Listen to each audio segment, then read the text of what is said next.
안녕하십니까, 구교영입니다. 오늘은 특별기획 교양비상구로 여러분을 찾아왔습니다. 초대 손님은요, 달마대사부터 충청도 이장까지 무한 변신을 하시지만 실제로 알고 보면 군사 분야 전문가로서 한반도를 넘어 국제사회 전반까지 구석구석 아우르는 관점을 가진 분입니다. 김종대 전 정의당 의원 모셨습니다. 아이고 안녕하세요. 네. 네. 의원님 또 이렇게 정치 얘기만 하다가 우리가 새로운 색다른 주제를 만나니까 뭔가 설레이는 측면이 좀 있습니다. 색다른 게 아니라 그게 저의 정체성이자 본질이고 네. 말하는 직업이 아니라 글에 제 정체성이 있어요. 네. 근데 외도를 하다가 뜻밖의 이렇게 판이 커진 거지. 저는 연구하는 사람이고 글 쓰는 사람이에요. 아, 사실은 근데 저도 이제 주변에 많은 분들 만나지만은 예. 그 글도 잘 쓰면서 어. 말도 잘하기 쉽지 않은데 예. 저는 의원님을 말로 더 글보다 많이 만났잖아요. 예. 근데 말을 이렇게 유창하게 잘하시는데 글은 그보다 더 훌륭합니까? 그런데 말하듯이 글을 쓰고 글 네. 쓰듯이 말을 하면 돼요. 이걸 자꾸 분리되는 영역이라고 보시니까 문제인데 네. 그렇지가 않습니다. 실상은 말하듯이 글을 써라. 네. 근데 이제 그 글을 쓰는 사람은 개념적이고 분석적인 용어를 자꾸 쓰려고 그러고 말하는 사람은 소통의 언어를 쓰려고 그러거든요. 이런 영역의 차이가 있을 뿐인데 이런 구별이 불필요한 거예요. 합쳐야 돼. 그렇군요. 예. 오늘 그 주제를 좀 풀어나가 봐야 되는데 제가 주제를 보니까 그 전쟁과 AI 혹은 AI와 전쟁 같습니다. 네. 그 전쟁 패러다임이라는 게 요즘 급격하게 변화하고 있다고 하는데 이건 제가 우리나라에서 최초 강의가 아닌가 싶어요. 이 주제로는. 예. 진짜 인공지능이 특히 제가 오늘 드리는 말씀은 생성형 AI를 주로 말씀드릴 거고 생성형 AI요. 네, 생성형 AI는 맥락을 추구하는 거죠. 이 언어를 통해 텍스트를 통해서 맥락적 가치를 창조하는 거. 네. 이게 이제 챗GPT로 알려진 현재 생성형 AI를 얘기하는 거고 이게 다가 아니에요. 이미지 인식해서 분석하는 AI도 있는 거고 네. 음성을 분석하는 것도 있는 거고 여러 가지가 있거든요. 그런데 문제는 이게 어떻게 전쟁의 특기점을 형성해서 우리에게 지옥을 보여주는가. 이걸 오늘 설명해 드릴게요. 그러니까 음성과 이미지 텍스트를 결합한 AI가 어. 군사 전쟁에도 유용하게 활용이 된다는 건데 최근에 전장들이 좀 몇 군데 있지 않았습니까? 예, 그 전에 한 가지 이런 AI의 사고 방식을 이해하기 위해서 잠깐 도입부에 폰 노이만이란 물리학자를 좀 소개해드리고자 합니다. 로스 앨러머스 연구소에서 핵무기 개발에도 참여했었고, 네. 그 아마 아인슈타인만큼 존경받는 물리학자라고 해도 과언이 아니고 너무나 천재라서 당시에 물리학계는 거의 신과 같은 존재였죠. 당대에는 아인슈타인보다 더 인기가 좋았다고도 할 수 그랬군요. 있는데 이 사람이 이제 그 컴퓨터의 저장 장치를 발명해낸 겁니다. 옛날엔 연산만 했는데 네. 그 연산을 이렇게 저장해가면서 하면은 컴퓨터 부피가 확 줄어들겠죠. 일일이 진공관 수만 개를 없어도 작은 부피 안에서도 연산이 되죠. 왜냐하면 네. 단기 기억이 되니까.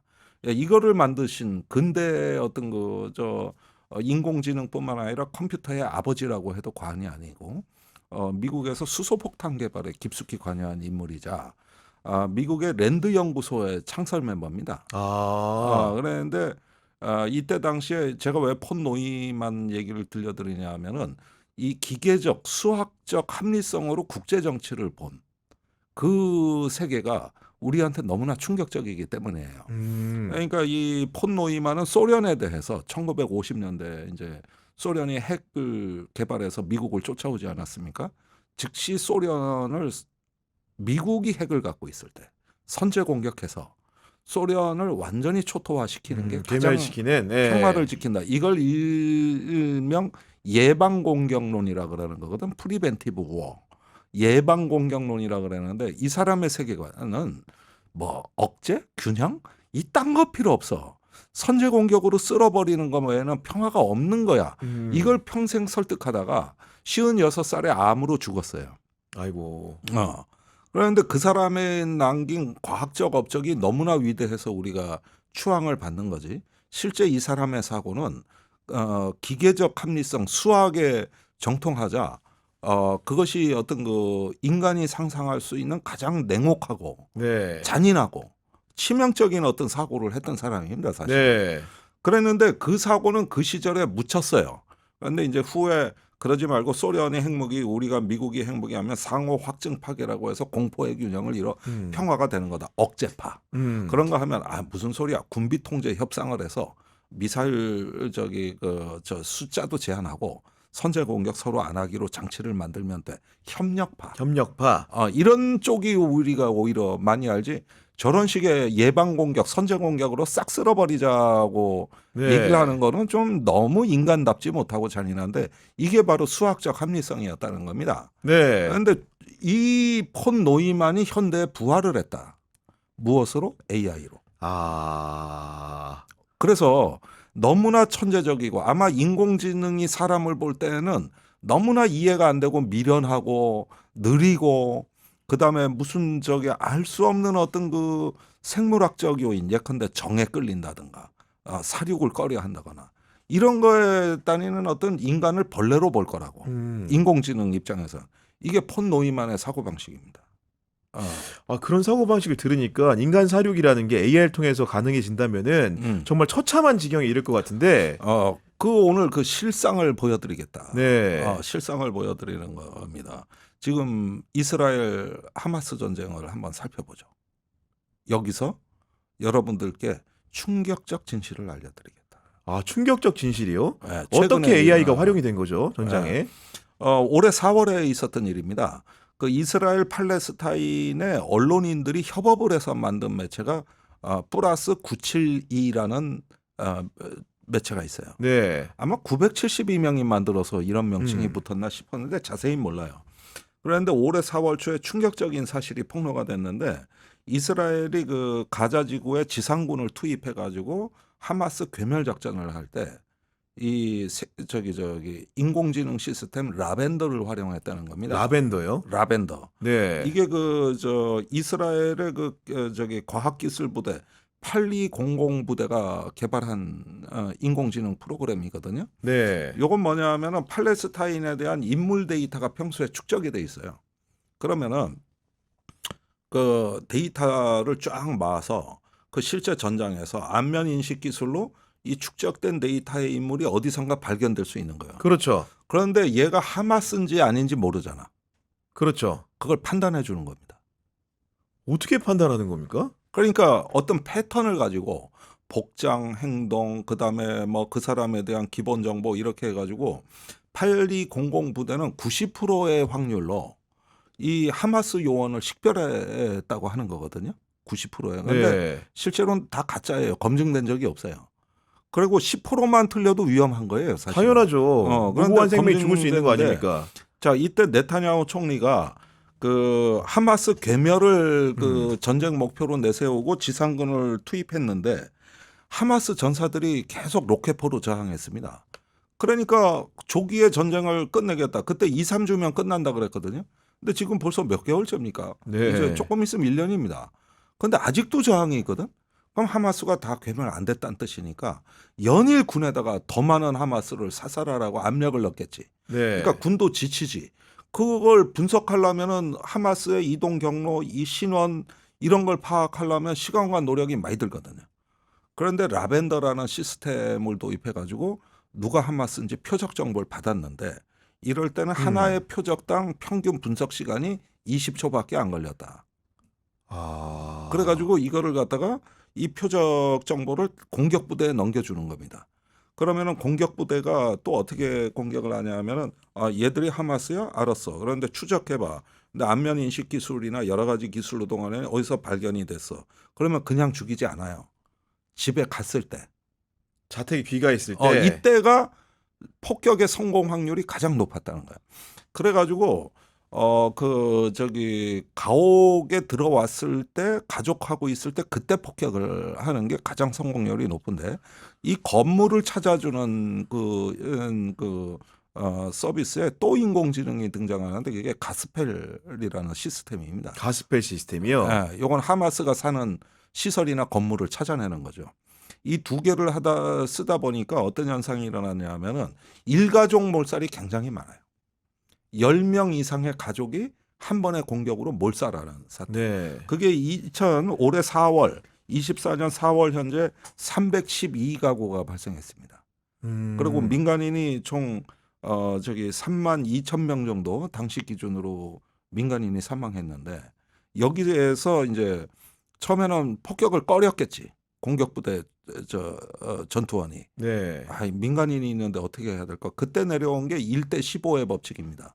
하마스 요원 1명을 사살하는데 15명의 민간인이 희생돼도 좋다는 허용치인데 반인간적인데요. 네, 그런데 계속 이제 하마스가 저항하는 데 따라서 더 많은 성과를 원하다 보니까 이때 그 하마스의 여단장급, 그러니까 중요한 지휘관 1명 사살에는 허용치가 100까지 올라갑니다. 1대 100까지 허용이 돼요. 그러다가 또 전황이 좋아질 때가 있어요. 별로 저항이 없네. 이때는 또 쭉 내려가. 네. 그래서 1대 10 이하로까지 내려간 적이 있다는 거거든요. 이거를 들으니까 잘 믿어지지가 않으실지 모르겠는데 이스라엘 정보장교 6명이 폭로합니다. 원 자료를 갖고.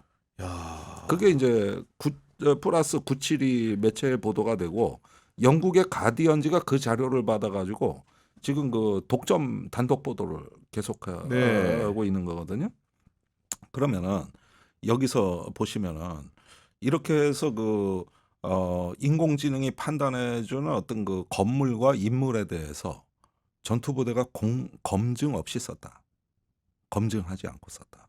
이런 현상이 일어난 건데 이게 인류 최초의 인간이 AI에 복종한 최초의 전투라고 보시면 됩니다. 네, 말씀을 들어보면 만약에 100면을 이제 표적을 했다고 치면은 인공지능 아까 말했던 절차에 따르면 10%가 허위일 경우에 10명의 만약에 쉽게 얘기해서 그 팔레스타인의 유력한 무장 세력이 아닌데도 집에 귀가를 했단 말이에요. 그럼 3 내지 4명이 산다고 생각했을 때 100명을 표적했다가 3, 40명은 무고한 민간인이 희생을 당할 수 있는 시스템이라는 거 아닙니까? 그런데 현실은 거꾸로 돼가지고 40명의 하마스 요원을 사살하려고 400명의 민간인을 학살한. 아니 근데 우리가 AI를 쓴다는 거는 뭔가 정확도를 높이고 식별 능력을 고도의 식별 능력을 가진 장치라고 생각을 하는데 엉뚱한 결과 아니면 이쯤 되면? 아니 그런데 이것도 안 하는 것보다 낫다. 이러면서 물론 네. 이에 대해서 이스라엘 정부가 부인을 했습니다. 그 라벤더 시스템은 그런 인공지능이 아니라 데이터를 수집하는 시스템이지 분석 안 한다. 이렇게 발뺌을 했거든요.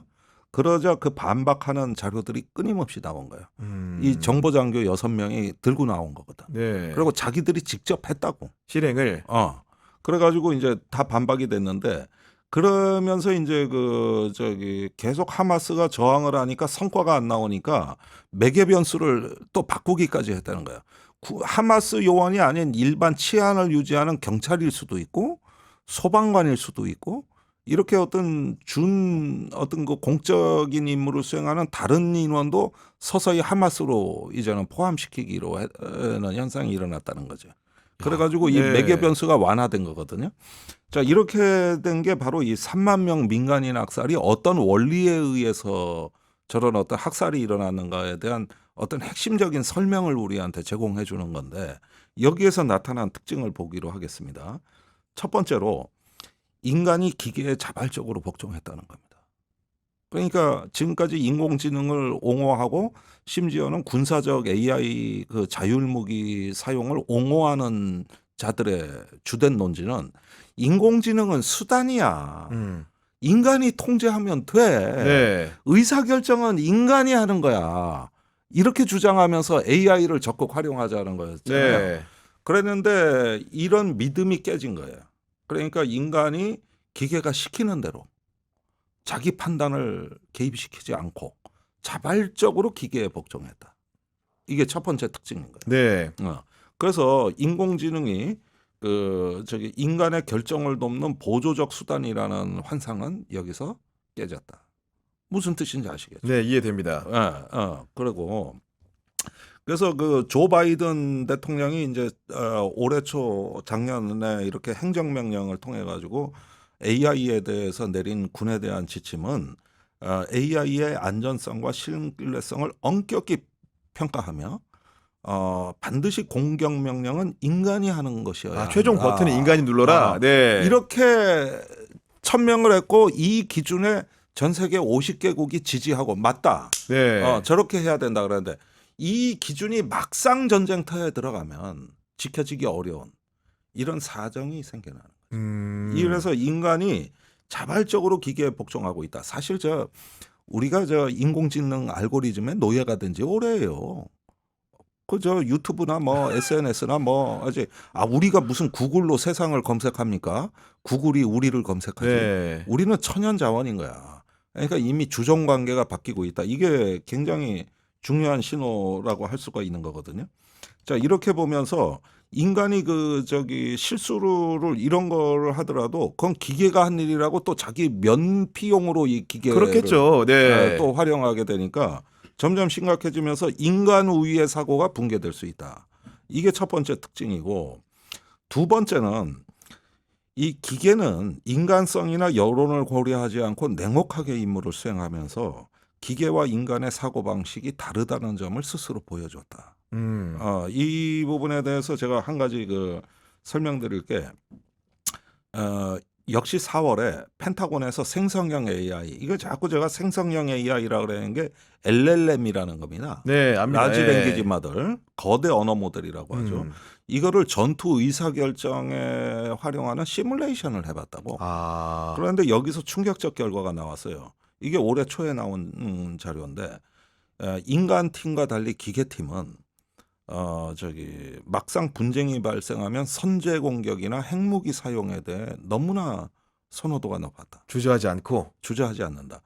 가장 극단적 방식을 선호했고 분쟁이 일어나기 전에도 군비 경쟁이나 어떤 갈등 조장 또는 봉쇄와 같은 강경한 정책에 대한 선호도가 너무 높았다. 외교적 수단도 있고 협상을 할 수도 있고 기만을 할 수도 있는 건데 일단 그것보다는 힘으로 깔아뭉개 때려놓고 보자. 네. 윤석열과 가장 흡사한. 그러니까 지금 윤석열 대통령의 사고 방식이 가장 역대 대통령 중에 AI와 흡사한 거야. 네. 그래서 이 실험 결과가 나오니까 미 국방부가 생성형 AI 사용이 핵전쟁 위협을 고조시킨다고 보고 모든 의사결정에 특히 핵무기 지휘 통제에 AI 사용을 엄격히 금지한다는 지침을 마련하고 여기에 그치지 않아요. 중국에 대해서도 핵무기 지휘 통제에 AI 사용 문제를 급히 협의하자는 제안을 하기에 이르렀다. 그러니까 미국이 제시한 아까 그 가이드라인에 공조하는 국가들은 뭐 예를 들면 중국이나 러시아는 포함이 안 된 모양이죠. 그렇습니다. 네. 그런데 중국이나 러시아가 이 AI를 어떻게 쓰고 있는지 알 수가 없는 거예요. 그렇죠. 네. 그래가지고 지금 올해 초부터 중국에다가 이 문제를 협의하자는 협상 테이블을 만들자고 수차례 제안을 했으나 중국이 응하지 않자 미국이 굉장히 급해졌어요. 그래가지고 연세대 문정인 교수가 한번 중국에 가는데 그 전에 미국에 다녀와서 중국에 갔거든요. 근데 미국에서 부탁을 하더라는 거야. 제발 중국 좀 AI 이 군사용 AI 문제 좀 협의하자고 선생님도 좀 설득을 해달라는 부탁을 받았대 자기도. 다른 나라 교수한테까지 전령으로. 그러니까 이에 대해서 중국은 AI고 지랄이고 이런 거 뭐 그런 거 쓰잘데없는 얘기하지 마. 그건 국가의 주권이야. 그러지 말고 미국이 선제 핵 사용을 안 하겠다는 정책을 먼저 발표해. 니들은 핵 선제 사용하겠다고 하면서 뭘 협의하자 그래. 네. 이렇게 맞서고 있어요. 이게 지금 21세기에 가장 중요한 군비 통제. 옛날에 핵군비 통제 협상하고 똑같은 거예요 이게. 새로운 대량 살상 무기가 나온 거예요. 이게 지금 강대국 간에 얘기하는 거고. 세 번째 특징이 있습니다. 이스라엘이 하마스의 민간인을 학살하는데 이 생성형 AI라든가 이런 것들을 썼는데 이에 대해서 규제할 수 있는 어떤 국제법이나 규범도 존재하지 않는다는 거예요. 인류는 그런 걸 만들어 본 적이 없어. 네. 그래서 지금 AI의 군사적 활용을 제한하자는 미국의 방침에 50개국이 찬성하고는 있지만은 유엔에서는 이 문제가 전혀 논의된 바가 없고 현실에 적용할 방법도 없다. 아니 당장 생각해 보면 이스라엘 전쟁에서도 미국이 뭔가 그런 원칙을 전달했을 것 같은데 이스라엘 안 들은 거네요. 아니 전달할 틈도 없었고 틈도 없어요. 네. 쓰는 것도 처음엔 모르다가 이제 왜 저렇게? 포르노를 통해서 알게 되고. 그랬던 거고 이러는 동안에 그렇게 제안한 미국조차도 그 인공지능 무기, 자율 무기 개발에는 사실은 박차를 가하고 있다. 그러니까 이런 이율 배반이 있는 건데 이걸 어떤 국제법으로도 어떤 조약 규범으로도 다룰 수가 없는 거예요. 그렇게 해본 경험이 없으니까. 바로 이 점이 문제 세 번째 특징으로 드러난 겁니다. 네. 그러니까 그 강제적인 또는 어떤 권고를 하는 규범조차 존재하지 않는 이런 어떤 그 인간의 도덕과 윤리, 법의 공백지대에서 일어나는 일이니까 이게 앞으로 확산될 때 막을 방법이 지금 현재로서는 그러니까요. 억제책이 전혀 없어 보이네요. 예. 그러면 예를 들어서 앞으로 대만 해협이라든가 어디 뭐 분쟁 지역에서 자율 무기 같은 게 등장해 가지고 AI한테 그 저기 통제권을 맡기면은 이게 무슨 일이 나냐? 나는 인간이 결정하는데 중국은 무기가 결정해. 그럼 누가 유리하겠냐는 거야. 무기가 결정하면 신속하고 공격적이고. 네. 그러니까 내가 AI한테 권한을 안 준 나만 불리해지는 거야. 아. 이럴 때 딜레마에 빠질 거 아니야. 네. 나는 양심적으로 규범적으로 했는데 쟤들은 아니야. 그렇게 되면은 결국은 우리가 진다. 이게 바로 군비 경쟁의 특징입니다. 안 끌려갈 방법이 없다. 이건 국가 간의 약속을 미리 안 해놓으면 안 끌려갈 방법이 없다. 그런데 이 실험장이 바로 가자지구 전쟁이에요. 이게 여기서 전부 다 실험되고 있어요. 그러니까 이런 상황에서 인간이 기계의 지배에 종속되지 않는다는 그 기대는 한낱 달콤한 환상에 불과할 뿐이다. 굴복하게 된다. 네. 예. 궁금한 것이 어. 그 지금 이제 우리 이스라엘 전쟁을 주로 얘기하셨는데 예. 러시아와 우크라이나 전쟁에서도 이런 AI 무기들이 속속 등장하고 있는 겁니까? 제가 이제 그걸 지금부터 더 충격적인 얘기를 해드릴게. 이번에는 표적 선정의 AI가 쓰인 게 아니라 다른 용도로 쓰이는 사례인데 우크라이나 전쟁에서 한번 보도록 네. 하겠습니다. 미국의 클리어 뷰라는 업체가 있어요. 클리어 뷰. 잘 보이는 것 같네요. 딱 봐도. 예. 이 업체가 미국 내에서는 아주 악명이 높은 업체예요. 뭐 페이스북, 인스타그램, 유튜브 이런 개인 계정이 있는 미국의 그 플랫폼 기업이 다 고발을 했어요. 왜 고발했느냐? 클리어뷰가 개인 계정에 있는 사진을 무단으로 활용했다는 거예요. 그래가지고 인물 정보 데이터뷰를 네. 축적하고 이걸 축적을 했어요. 이게 2022년이에요. 네. 그래서 지금 이 순간에도 일리노이주 주 법정에서 재판을 받고 있어요. 그 업체가 구글, 애플, 페이스북 뭐 이런 데서 다 소송돼 가지고. 근데 이 재판 과정에서 충격적인 사실이 드러난 거야. 이 일리노이주 법정에서 클리어뷰가 이미 전 세계 소셜 네트워크에서 수십 장의 개인 사진을 확보했고 전 세계 법 집행 기관과 3천여 건의 비밀 계약을 체결해서 이미 돈을 벌고 있더라. 이게 처음 밝혀진 거예요. 네. 그런데 이 3천여 건의 그 계약 목록을 우리가 아직 못 구했다고. 난 한국은 없는가가 제일 궁금한 거예요. 그러면 이 비밀 계약을 갖고 뭘 했겠습니까? 뭐 치안이라든가, 네. 아니면 뭐 어떤 그 안면 인식을 통해 가지고 이럴 수 있는 정보 감시라든가 통제에 쓰였을 거라고. 그런데 그렇게 개인 정보에 민감했던 미국조차도 몰랐던 일이에요. 심지어는 미국 내에서도 계약이 이루어지고 있어. 네. 그랬는데 그 재판을 하던 중에 우크라이나 전쟁이 일어난 거예요. 그런데 이 업체가 그 즉시 우크라이나에 들어갑니다. 그런데 우크라이나에 들어갈 당시에 러시아의 SNS 개인 계정에서 이미 1억 장의 개인 사진을 확보하고 있었어요. 이미 그때 당시에. 그랬는데 그 이후로 계속 정보 활동을 해가지고 2022년 그 2월에 전쟁이 일어나고 3월이 됐을 때 러시아 개인 계정에서 확보한 사진이 20억 장으로 늘어납니다. 데이터가 더 늘었네요. 네. 그러면 이걸 갖고 뭘 하는 걸 보여드릴게요.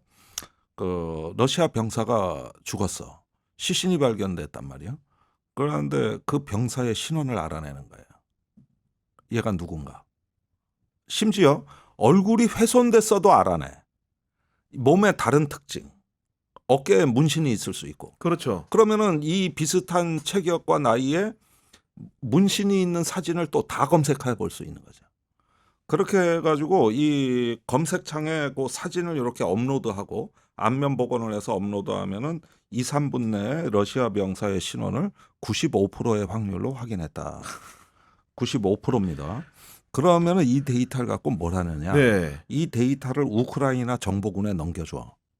그러면 우크라이나 정보군은 러시아에 있는 가족이나 친지한테 러시아 정보보다 먼저 네. 이 병사의 사망 사실을 알려주고 그 다음에 우크라이나 정부에 시신인도 신청을 하라고 안내하는 거죠. 아, 일종의 공포 장사를 하는 거네요. 이러면서 러시아 내부망에 침투해 들어가는 거예요.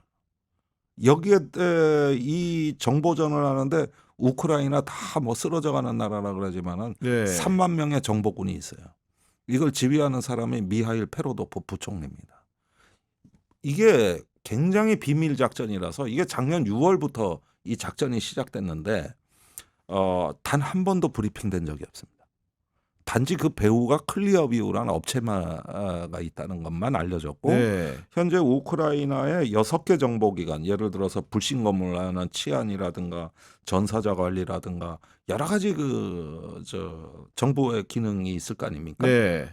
그 기관들하고 이미 한 몸으로 움직이는 그래가지고 이 우크라이나의 그 치안을 유지시켜 주는 역할도 담당을 하는데 이러는 동안에 전쟁 중에 이 업체가 전 세계 인물 정보를 1,000억 장 확보한다는 계획을 발표했어요. 여기에 16명의 수학자들이 천재적인 머리를 발휘해가지고 이 1,000억 장의 사진을 갖다가 빅데이터로 관리를 하는데 노이만의 후대들이 예.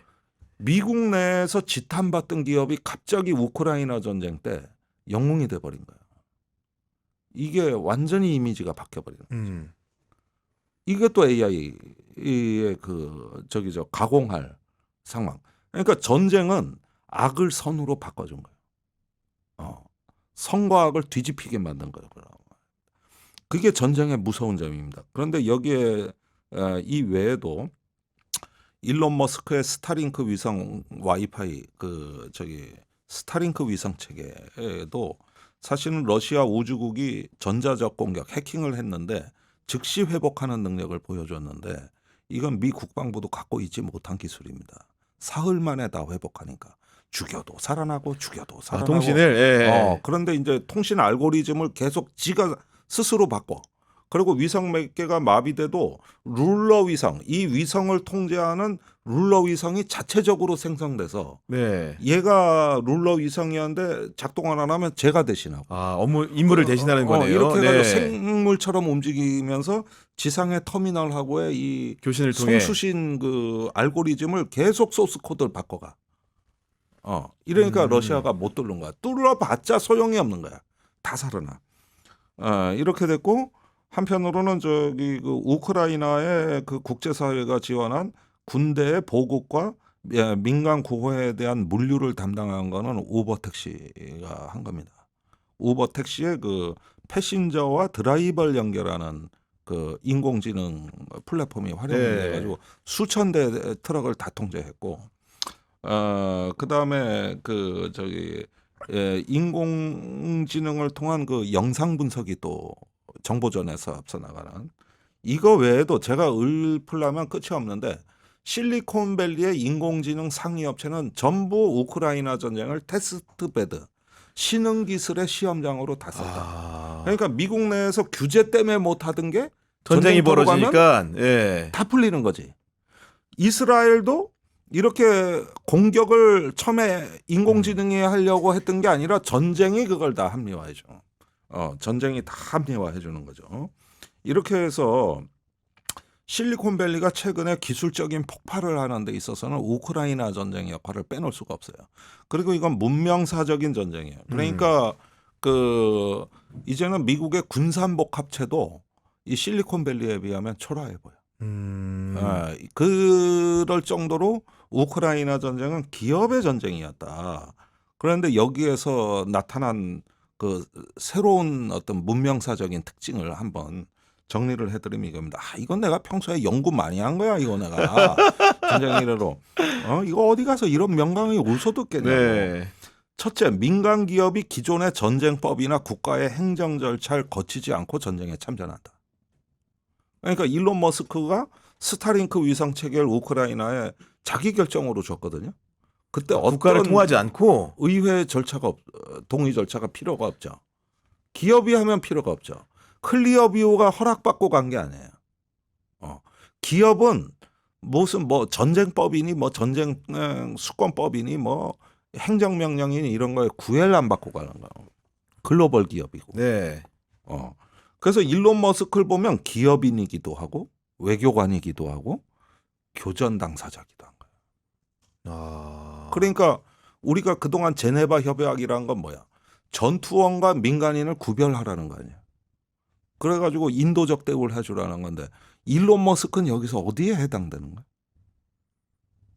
굉장히 특수한 신분으로 느껴지는데요. 그러니까 전쟁의 주체가 이게 두 번째 특징인데 전쟁의 주체가 정부보다 기업으로 상당 부분 이동하면서 전쟁의 주체에 변화가 생겼는데 정부군도 있지만은 용병 집단 바그너 용병 그룹 같은 거 하마스도 국가는 아니에요. 그렇죠. 정부가 아닙니다. 그러니까 이런 기관들 또는 어떤 심지어 개인까지도 전쟁 주체가 될 수 있는 거죠. 그래서 이게 어떤 전쟁법이나 각종 규범이 적용하기에 너무나 혼란스러워진 이제 전쟁에 관한 도덕 원칙이 유지가 안 되는 거예요. 유지가 개별적 통제가 안 되니까요. 그리고 마이크로소프트의 빌 게이트는 시진핑 주석을 2023년에 만났는데 국가 수반국의 대우를 받았습니다. 한 달 전에 온 블링컨 국무장관은 너 저쪽에 앉아 있어 해가지고 하대 받았던. 그러니까 이런 것들하고 비교를 한번 해보시면 되겠어요. 그러니까 이런 두 가지 특징 때문에 개인의 인권과 정보보호, 평화구축에 있어서 방화벽이 무너졌다. AI는 다 돌파한다. 인공지능은. 네. 무슨 개인정보보호? 전쟁 땐 그딴 거 소용없어. 인권? 아니 전쟁에 이기는 게 우선이야. 그다음에 평화구축? 아니 AI는 전쟁을 좋아해. 선제 공격을 너무 사랑해. 이러니까 이런 어떤 그 얘들이 등장하면은 우리가 알고 있던 방화벽이 속절없이 무너진다는 거예요. 속절없이. 네. 그다음에 이 기술을 안 쓰고 못 베겨요. 예를 들어서 클리어 비우가 이렇게 안면 인식 기술이 탁월하다면 우리가 중국을 욕하는 게 안면 인식 기술 그렇죠. 무슨 공항부터 그러면 미국은 다양한 안 쓰고 통제. 베길까? 이게 범죄 예방률, 범인 검거율을 2배 높인다 그러면 그때도 안 쓸까? 맨날 총기 사고 나고 강력 범죄 많은데 안 쓰고 못 베긴다. 이게 클리어 뷰가 추구하는 미래예요. 네. 네, 이렇게 보면 자 그러면 이게 유토피아인지 디스토피아인지 헷갈려 기술이라는 게. 그런데도 이 인공지능 지지자들이 지금까지는 어떤 이 기계가 선사하는 미래에 편리하고 너무나 이제 능력이 이렇게 전지전능해지는 이걸 갖다가 이제 유발 하라리는 이제 휴머노이드라고 표현을 하는데 전지전능해진 인간을 꿈꾸는 아주 막연한 유토피아적 환상에 우리가 꽉 차 있는데 그렇죠. 그런데 그것은 환상이다. 한꺼풀 벗기고 보니까 인간이 노예로 전락한 뜻밖의 디스토피아가 나오는 거고 살상력이 엄청나게 증가하게 기계에 네. 물을 수 없다. 물어볼 수가 없다. 설명할 수가 없다.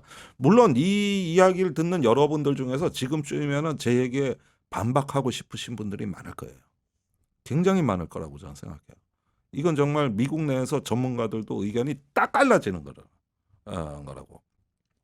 그런데 이 부분에 대해서 인공지능이 유토피아냐 디스토피아냐 하는데 여기서 여러분들이 이해하셔야 될 중요한 개념이 뭐냐면 헐루시네이션이라는 개념이 있습니다. 환각 효과. 환각 효과.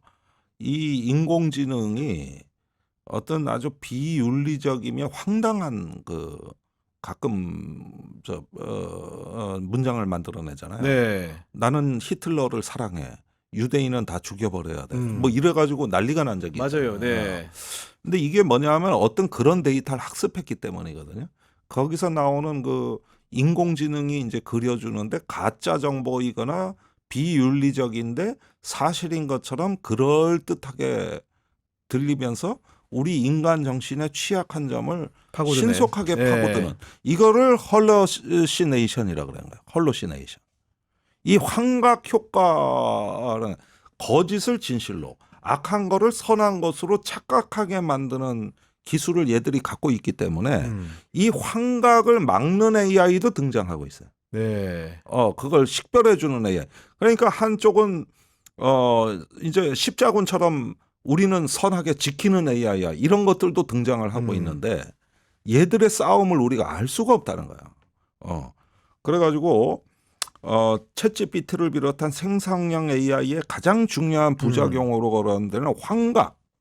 이 부분에 대한 문제를 아직까지 차단할 수 있는 수단이나 규범 또는 방어력 이런 부분에 대해 가지고 우리가 알지를 못한다. 그러니까 아까 제가 말씀 들어보면 환각 효과라는 게 어떤 데이터를 학습하느냐 이게 중요한 거잖아요. 네. 그러니까 쉽게 얘기해서 우리가 적군으로 삼고 있는 그런 사람들에 대해서 충분한 데이터 학습을 시켜놓으면 결국 그런 사람들이 기계에게는 완벽한 표적으로 인식된다는 거 아닙니까? 그렇습니다. 네. 그런데 문제는 인간이 통제할 수 있느냐. 결국은 통제를 못하니까 통제하는 기계를 또 발명하는 거죠. 그러니까 기계와 기계 전쟁 양상으로 이게 가면서 이럴 때 이제 인간이 급격한 무기력을 경험하게 되는 거예요. 이게 조금 이해하기 어려우면 한 가지 예를 들어 드릴게요. 요즘 젊은이들 사이에 MBTI 유행하고 있죠. 네. 그게 인간을 16개 유형으로 분류하죠. 최근 나오는 건 120개로 분류합니다. 그리고 360개로 분류하는 새로운 버전도 지금 개발 중에 있거든요. 이게 왜 개발되지? 내 취향을 전부 조각내버리는데 이게 기업에는 돈벌이가 된다고. 그걸 정확히 파악해서 적절한 광고와 어떤 소비를 권유할 수 있는 경로를 찾아내는 게 이게 기업이 돈을 버는 지점이거든. 그렇죠. 그런데 16개 갖고 만족을 못하죠. 그러다 보면은 이제 나도 모르는 취향들이 나타나기 시작하는데 갈갈이 기계에 의해 가지고 점령당하기 시작하는데 이때 나라는 개념이 이제 희미해지기 시작한다고.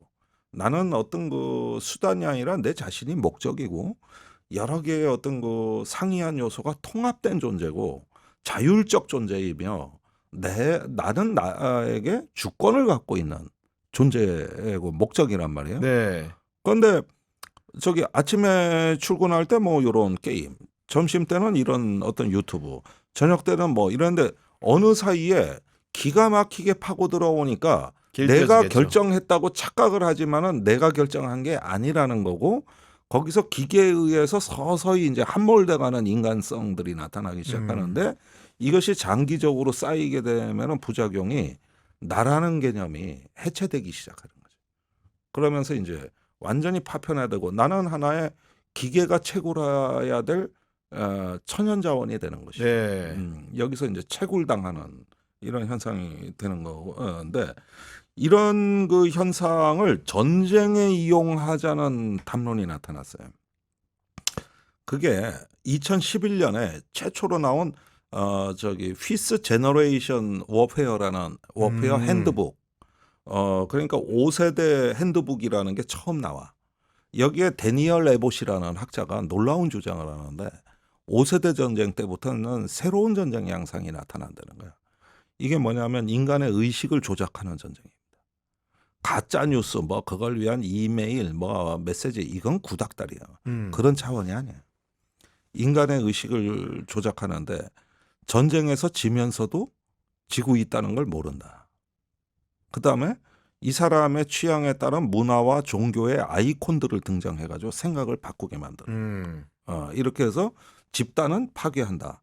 집단의 의식을 혼란에 빠뜨린다. 네. 이렇게 인간의 뇌를 공략하는 전쟁 양상이 나타나는데 그걸 이제 피스 제너레이션 워페어라 그래가지고 이건 이미 2011년에 경고가 됐고 2022년에 미셸 플리는 또 분 컬터 이 두 사람의 공조로 쓴 Introduction to 5GW 그러니까 5세대 전쟁에 대한 안내 소개 이 책이 나와요.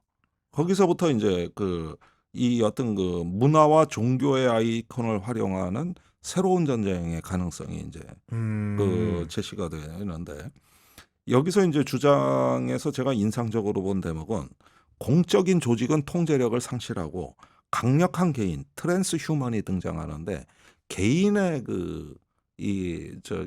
인공지능과 노트북을 활용한 능력만으로도 전쟁이 가능해진다. 상대방의 의식을 파괴하면서 그 공동체를 분열시키는 이런 식의 어떤 게 개인에 의해서도 강한 전투가 출현하게 된다. 이렇게 하는 뭐 이제 미래의 심리전이라고 할 수 있겠죠. 네. 이 전쟁이 주가 된다는 건데 물론 여기에도 강력한 반론은 있습니다. 현대의 기술 문명이 발전할수록 인간의 부족주의 성향은 더 강해져서 여전히 국가와 민족이 중요하다. 공동체. 네. 이런 전통적 가치는 파괴되지 않는다. 이래가지고 이게 팽팽한 논쟁이 돼서 4세대 전쟁론자와 5세대 전쟁론자가 지금 논쟁을 하고 있다는 거예요. 그런데 이거는 인공지능의 발전을 보고서 전쟁학자들이 연구하는 거라는 거. 그다음에 이런 가운데서 과연 그런 전쟁이 가능할까? 또는 바람직한가? 이런 이야기가 나오고 있지만은 최근에 이스라엘 하마스 전쟁이나 우크라이나 전쟁에서 나타난 정말 우리가 한 번도 가보지 못했던 새로운 전쟁 양상들은 뭔가 새로운 해석이 없으면 설명이 불가능한. 이거는 분명하기 때문에 저는 이 5세대 전쟁론에서 얘기하는 저자들의 경고를 귀담아 들을 필요가 네. 있다는 입장에 저는 사실상 서 있는 겁니다. 이때가 되면 국제기구나 국가 정부의 위기관리 역량에 심각한 위기가 발생할 것이다. 그러니까요. 예. 게다가 정규군 외에 민간인 살상, 종교적 갈등, 인종차별이 확산되면서 세계는 다시 안개 속으로 들어간다. 이게 기계가 노리는 점이에요. 그렇다면 마지막으로 그 디스토피아를 막기 위해서는 어떤 준비들이 필요할까요? 그러니까 이제 우리가 1991년에 걸프 전쟁이 일어나고 2년 후에 엘빈 토플러가 전쟁과 반전쟁이라는 명절을 썼습니다. 그때 반도체가 전쟁을 지배하는 걸 보고 너무나 충격을 받은 엘빈 토플러가 실리콘이 강철을 이겼다. 이건 완전히 새로운 전쟁이라 그랬거든요. 네. 그러면서 엘빈 토플러가 한 가지 탁월한 균형 감각을 발휘한 거는 이렇게 반도체가 지배하는 세상에서 전쟁을 막는 기술도 발전할 거다. 그래서 그걸 반전쟁이라 그랬던 것 같아요. 네. 그게 바로 국제기구의 협력, 인간의 상호 존중, 그다음에서 더불어 협력하는 세상의 가치가 또 한쪽에서는 평화의 기술이 발전하게 되는데 전쟁의 기술만 발전시키는 게 아니라 평화의 기술도 발전시켜서 서로 상쇄시켜야 된다는 게 당시에 그 책이 우리한테 줬던 교훈인데 이건 동일하게 적용이 돼서 이 어떤 지능 사회에서의 규범과 또 사회 구조의 변혁, 이 기술 혁명에 조응하는 사회 혁명을 우리가 꿈꿔야만 그 평화의 역량을 우리가 확보할 수 있다는 건데 이 부분이 너무나 지금 모호하고 추상적입니다. 그러다 보니까 인공지능의 아버지들이 우울증에 걸렸어요. 예컨대 제프리 헌터 구글 부사장의 이 사표를 내면서 인공지능 개발 중단하자. 자기가 만든 세상이야. 그런데 중단하자. 그리고 일론 머스크도 모든 연구소와 기업이 지금부터 생성형 AI 개발을 6개월만 중단하고 잠시 생각 좀 해보자는 이 휴지기를 갖자. 이렇게 호소도 나왔거든. 오픈 AI도 뭐 경영자 자리를 두고 네. 회의론과 찬성론이 또 맞물려서 붙었었잖아요. 그리고 네. 이제 최근에 구글이나 이런데 엔지니어들이 성명을 발표했죠. AI가 위험한 데이터를 학습하고 있다. 그걸 경고할 권리를 우리한테 달라. 이러면서 이제 반기를 들고 나섰는데 이게 핵무기 개발 때하고 똑같아. 핵무기를 개발해가지고 일본 히로시마와 나가사키에 2발을 쐈어. 그렇게 되니까 핵무기의 아버지라고 했던 오펜하이머가 내 손에는 피가 묻어 있다. 그러면서 트루먼 대통령을 찾아가서 이제 그만합시다. 그러니까 트루먼 대통령이 저 애송이 좀 내쫓자. 그런데 핵무기의 아버지들이 겪었던 그 우울증이 지금 인공지능의 아버지들이 겪고 있다고. 네. 이거는 하나의 너무나 파괴적인 무기가 출현했을 때 그걸 탄생시킨 사람들은 인간적 위기를 겪는다는 점에서 핵무기와 인공지능이 비슷한 효과를 네. 발휘하고 있는 것이죠. 그럼에도 불구하고 세계 각국이나 이렇게 민간 기업들이 AI 군사 개발을 하고 있다 보니까 우리 한국의 그런 국방 상황은 좀 어떤지 궁금하다는 생각이 좀 드는데요. 근데 한국은 걱정할 필요가 별로 없어요. 이 인공지능의 생태계는 세 가지로 이루어졌습니다. 네. 데이터, 컴퓨팅, 알고리즘. 셋 다 안 돼요? 컴퓨팅은 되는데 네. 우리나라 별로 쓸만한 데이터가 없고 군대가 네. 왜냐 군대가 다 가라고 저 가짜 데이터가 너무 많아서 그리고 미국 군대는 데이터 장교가 임명이 다 돼요. 아 이미 예. 데이터 담당 장교, 양질의 데이터를 확보하는 책임자들이 있는데 우린 그조차도 없어요. 그래서 쓸만한 데이터가 없고 컴퓨팅해야 되죠. 네. 반도체 강국이고 그다음에 알고리즘이 약해. 그래서 아직까지는 뭐 우리는 그러는데 우리만 그렇다고 해서 됩니까 이게? 그렇죠. 그래서 이런 그 상황에서 뭐 어떻게 보면은 그 최근에 민간 분야에서는 이미 뭐 우리가 점령당했는데 마지막으로 제가 넷플릭스의 삼체 시리즈를 한번 보시라고 권해드리고 싶습니다. 거기에 삼체 문명인들이 지구를 쳐들어오는데 인간을 도저히 이해를 못해. 거짓말하지. 배신하지. 이러니까 아니, 갑자기 정치 생각이 너무 나가지고 그래가지고 저 벌레들을 다 그냥 멸종시키든지. 그래서 호주 대륙에다가 다 가둬버리잖아요. 그리고 이제 벌레처럼 취급하거든요. 그런데 이 삼체 문명인이 그 소설엔 400년 후에 오는 걸로 돼 있는데 나는 벌써 왔다는 거예요. 그 삼체 문명인의 사고 방식이 바로 폰 노이만과 인공지능의 사고 방식이야. 네. 벌써 왔어. 뭐 400년 뒤에 와. 그거는 벌써 벌어진 일이라. 네. 그러니까 이게 제가 딱히 결론을 분명하게 내려드리는 건 아닙니다. 이게 뭔지 모른다는 게 공포야. 무슨 데이터를 학습했는지. 그거를 검증 없이 전쟁에 써먹은 게 인류 최초로 써먹은 게 이스라엘이에요. 그리고 살인의 기술은 빨리 전파돼요. 한 번 일해 놓으면 이제 우크라이나에서 러시아도 똑같이 할 거고 이 확산되는 속도가 매우 빨라질 거다. 그거를 과연 통제할 수 있느냐. 이런 점에서 이제 삼체 문명인이 쳐들어왔다. 네. 인간의 능력으로 이겨야 한다. 우리가 생존하고 이겨야 한다. 저항해야 되는 이런 면에서 이제 인간성이 이제는 다시 그 반격할 시점에 왔다는 것입니다. 알겠습니다. 이게 오늘 결론입니다. 오늘 김종대 의원님과 함께한 교양 비상구 A와의 전쟁 편이었는데요. 유익하게 보셨는지 모르겠습니다. 오늘 말씀 듣다 보니까 사실은 제가 정치평론으로 이렇게 의원님을 주로 뵙다가 그 교양 강좌를 접해보니까 굉장히 그의 박학다식의 끝은 어디인가 이런 생각이 좀 들었는데 원래 이게 본업이신 거죠? 그럼요. 아니 이 강의가 계속 쌓이면은 네. 지금이야 이제 저런 얘기 저렇게 저거 구라 아니야 이러지만은 이게 10회 20회 쌓이면 그때는 달라져요. 네.